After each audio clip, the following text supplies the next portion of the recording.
Hello everyone, it's Old Guardian here. In this video I'm going to take a look at top 11 best decks in Hearthstone right now. And overall observations about the meta now we're a week and a half after the balance patch. You would kind of expect that there would be stuff going on, but there is surprisingly little going on actually. There's again top 11 decks. I'm trying to find decks that are actually viable, and 11 decks is what I have been able to find this week, which is also what I was able to find last week. And all the archetypes are exactly the same. And that's really... To explain it, I probably have to say a couple of words about my process, because my process is that I always take a fresh look at the statistics. I never look at like what did I have a week ago. I always do a completely fresh pass through all the statistics. Then I do compare at the end, like after I have determined what are the best decks, after I have determined the order, then I take a look at, okay, how does this compare to last week? And this time, well, it's exactly the same 11 archetypes, and 7 of the lists are exactly the same as last week, only 4 of them are new. The new lists, well, Miracle Rogue, there's lots of attempts at working on Miracle Rogue, some refinement there. Aggro Druid, there are lots of different Aggro Druid lists right now. I mean, small differences, trying to change a card here, change a card there. Some Aggro Druid refinement is going on. Control Shaman. Control Shamans are dropping Snowfall Guardians, although they are also still playing with Snowfall Guardians, and that is a viable approach still. But Control Shaman without Snowfall Guardians now is starting to look better than with Snowfall Guardians, so it's really looking for what is its current identity. And then there's Imp Warlock. The fast style of Imp Warlock is all but gone. It's either, I mean, you still have Imps, you still have a lot of pressure, but you either have Sire and Cacophony package, or you have the Curse package, one or the other. So those are competing for dominance on Imp Warlock. And also, all of the decks seem to have at least one matchup that is below 40%. So we are experiencing a very polarized meta, which also is clearly visible when you look at the graphs like deck performance, because they do go up and down and up and down. And especially over small sample sizes, anything can happen, because you can face just those bad matchups, you can face good matchups. It's very unrewarding meta, I suppose, to play. But be that as it may, let's go take a look at top 11 decks in this meta. And at number 11 we have Beast Hunter. This is the more aggressive take on Beast Hunter. All of those 1-drops, K9-Otron, this kind of stuff. Actually, looking at the HS Replay stats at the moment, there's quite a bit of confusion, because HS Replay thinks many Beast Hunter decks are Face Hunter decks. But there's also real Face Hunter decks, which are slightly worse. They almost made it to the list, but not quite. So statistics on HS Replay on Face Hunter now include a lot of Beast Hunter lists, and then there's also Beast Hunter stats, which include only the greediest Beast Hunter lists, so it's really hard to look through those statistics. And these statistics I've been trying to look at specifically this list whenever possible.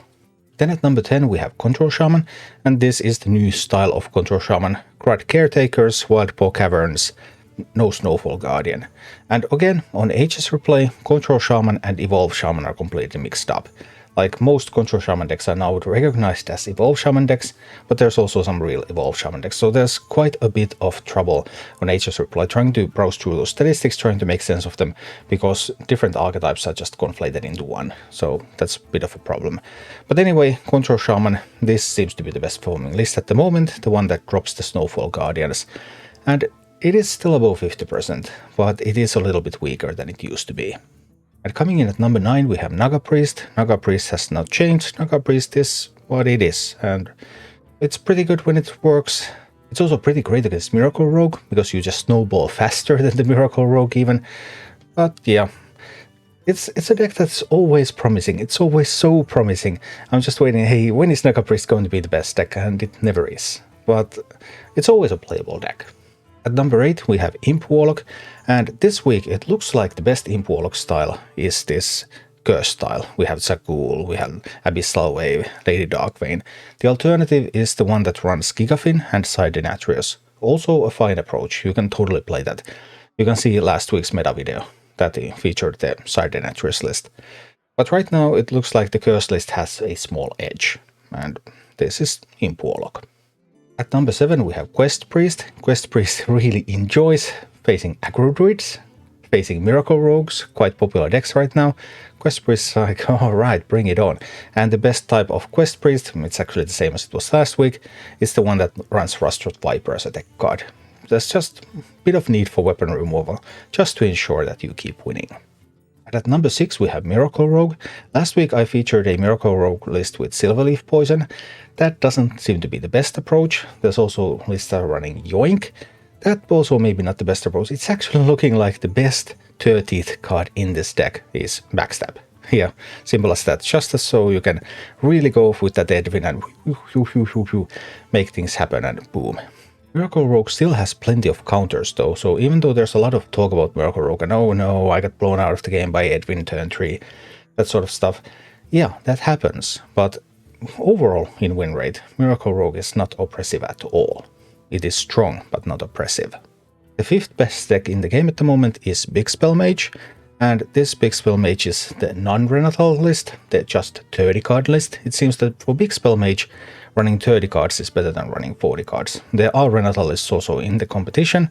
They are not bad at all. You can play this as a Renatal deck, but it's just more consistent without Renatal. Whereas for some other decks, like this Quest Hunter here, the 4th best deck in the game right now, Prince Renatal is the way to go, having 40 cards, and then just completing your quest line and shooting people in the face. And even though all the 11 archetypes are exactly the same as last week, the relative order has changed, and one of the beneficiaries right now has been Ramp Druid. And why is Ramp Druid doing better?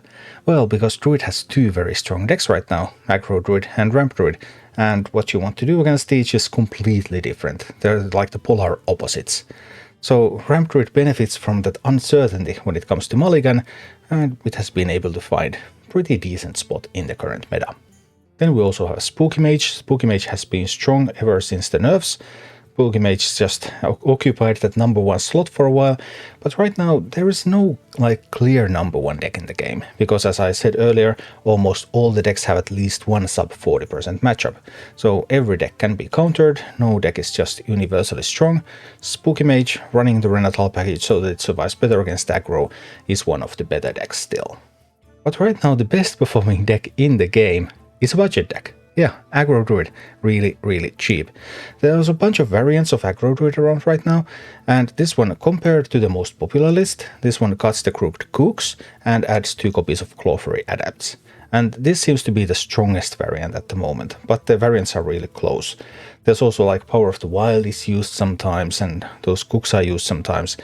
There's a few different alternative approaches to building Aggro Druid. Because it is super popular and there's a lot of people trying out different things, I'm sure that we will be able to find 1 or 2 cards more that are going to be changed at some point. But be that as it may, Aggro Druid is a very strong deck. It also still has several weaknesses, Spooky Mages, Big Spell Mages, Quest Priests, but overall, looking at all of the ladder, Aggro Druid, I mean, and the games are so fast also when you're playing an aggro deck, so in that sense also a super deck for climbing. And therefore, right now, the best deck in the game. Thank you for watching. Click like and subscribe if you enjoyed this, and a special thanks to all of my Patreon supporters, YouTube members and Twitch subscribers who make all of these videos possible.